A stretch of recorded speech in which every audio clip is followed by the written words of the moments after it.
Amongst the many amendments in this bill is the right to lawfully own and possess firearms and the right to never have a firearm.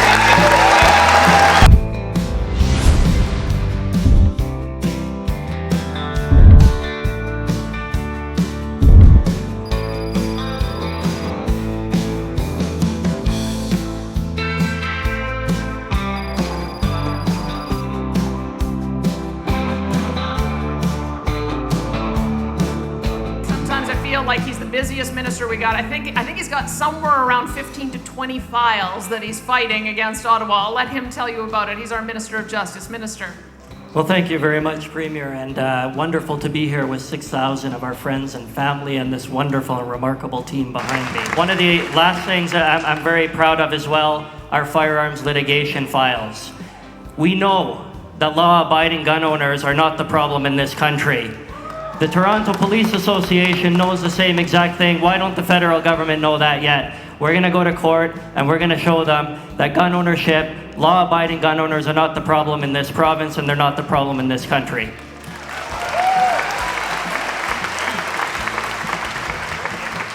And one more, we did come through with the direction we got from members last year with a Bill of Rights amendment that's going to entrench rights for firearms owners. Absolutely. And I know we got a robust debate happening tomorrow to see if there are other things that we might have missed, and that's why we kept the bill open. We're going to continue to listen to what you have to say during that debate. We've got the bill available to do some amendments once we get back after the AGM, but do know that we're listening and we're all here to hear what you have to say. Thanks for your work, Minister Amory.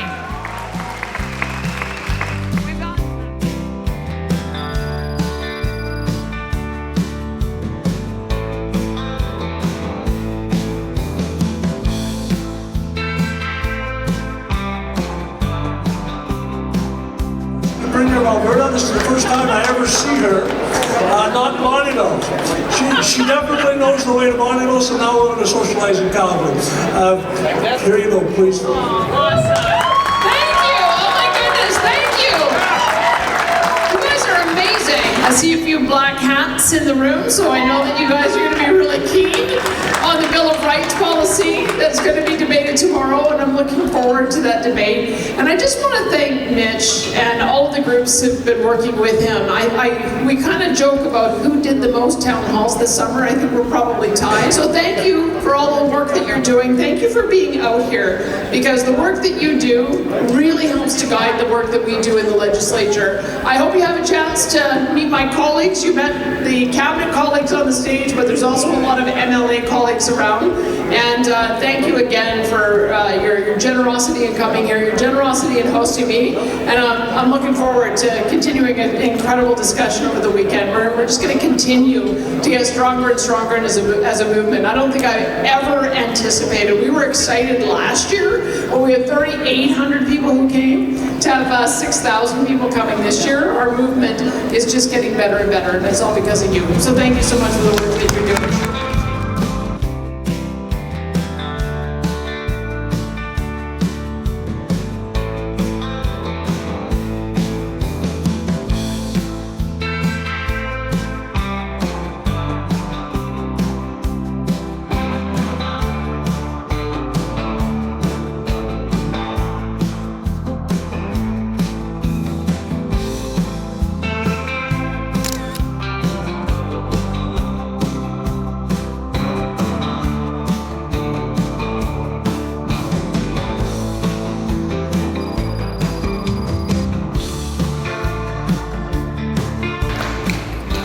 The Bill of Rights is a big deal, everybody. The next half hour, you're going to listen to the story, why we're here. Let's work together. This proposal represents the work of UCP members known as the Black Hats Group and is supported by the provincial UCP Board of Directors and multiple Alberta constituency associations.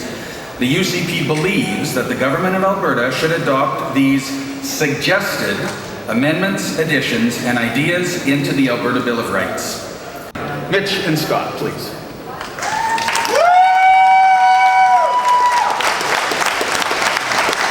Thank you, President Smith.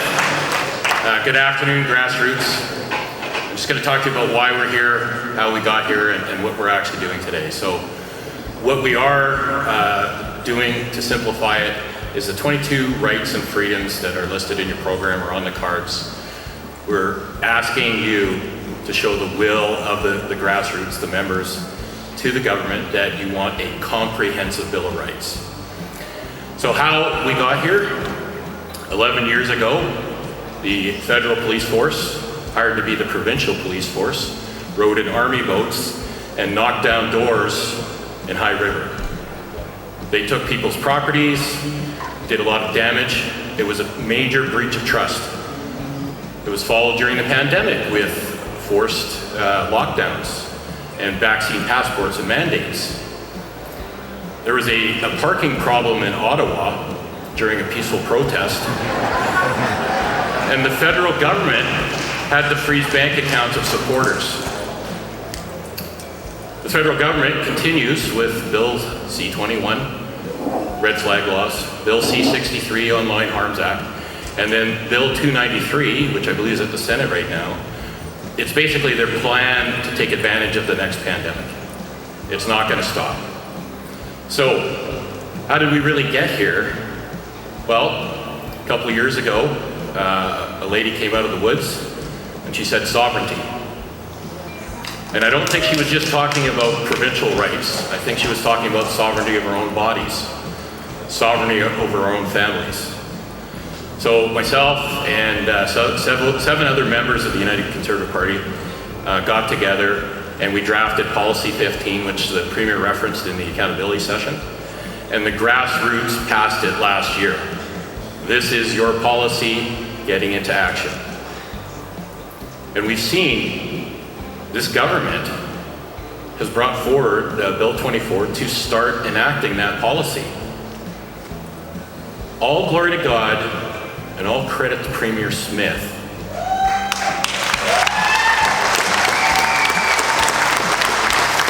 And to her government for following policy. Nobody in the free world, no leaders in the free world are doing this. Nobody's taking our God-given rights and affirming them in our legislation. So all power to them. The government, they tabled Bill 24 the other day.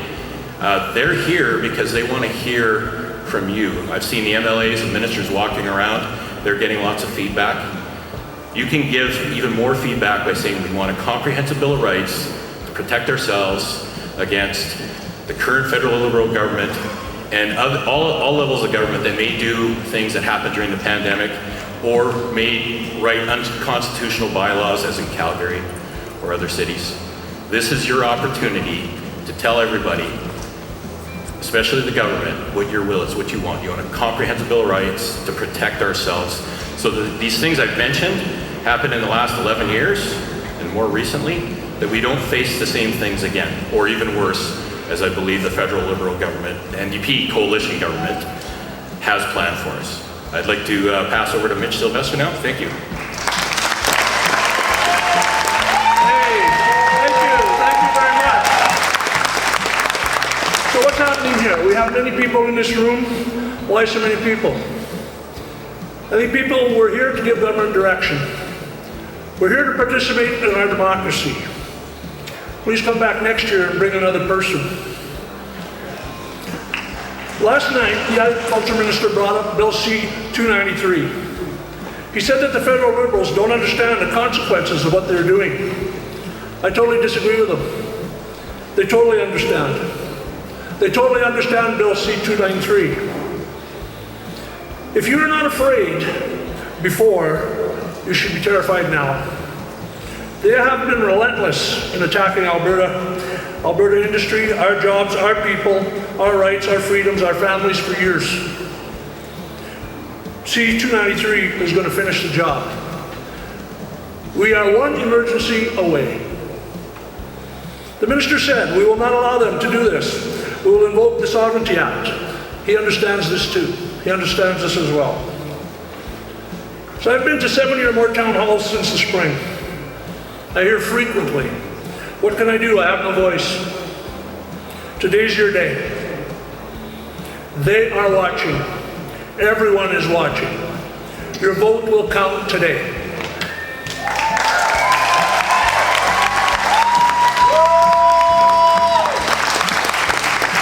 This vote is a message. It's a message to caucus. It's a message to the Liberal government and to Canada. This vote is about your rights and freedoms. This vote will give government direction and the strong support they need to move forward.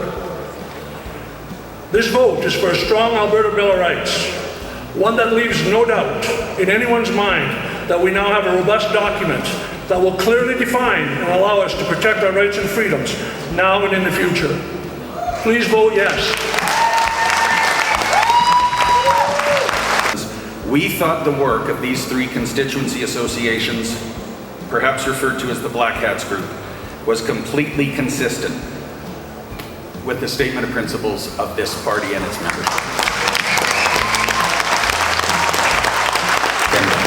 This proposal represents the work of UCP members known as the Black Hats Group and is supported by the provincial UCP Board of Directors and multiple Alberta constituency associations. The UCP believes that the Government of Alberta should adopt these suggested amendments, additions, and ideas into the Bill of Rights. Would all of those who support the Bill of Rights please raise your yes vote or your green card? Would all of you in opposition to the motion please raise your no votes? Ladies and gentlemen, the motion passes.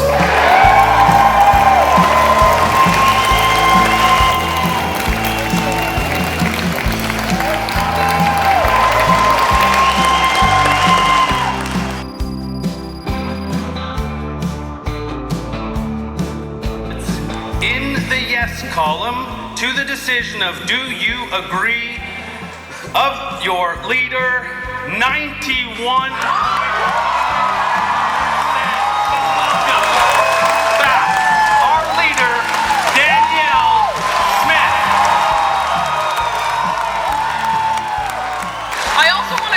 My thanks and gratitude to all of you, our party members who made the trip out to Red Deer this weekend to take part in the largest political convention, probably in Canadian history. It's been amazing. And I'm sure that you can all see and feel the strength of our grassroots party movement from this room. So to our party members, to our volunteers, our donors, and my caucus colleagues, I want to thank you, all of you, for everything that you've done to grow our movement and to make it stronger. Thank you. I'm truly humbled and honored by the overwhelming support of our party members and your vote of confidence in my leadership. Our conservative, thank you, really. Our conservative movement is stronger than it's ever been. Our party is more united than it has ever been. Yes. Together we will vigorously protect the rights and freedoms of Albertans. Together we will continue to defend Alberta from the NDP Liberal coalition in Ottawa and defend our province's sovereignty. And my friends, let me be perfectly clear. Together we will soundly defeat Nahat Nenshi and the NDP in 2027.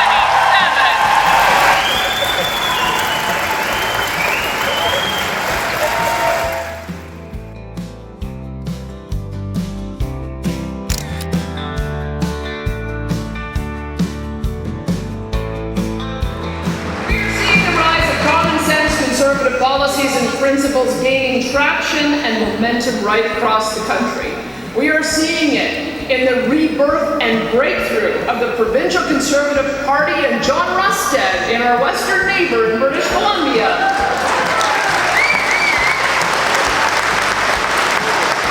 We are seeing it in the recent re-election of our great ally, Premier Scott Moe in the Saskatchewan Party.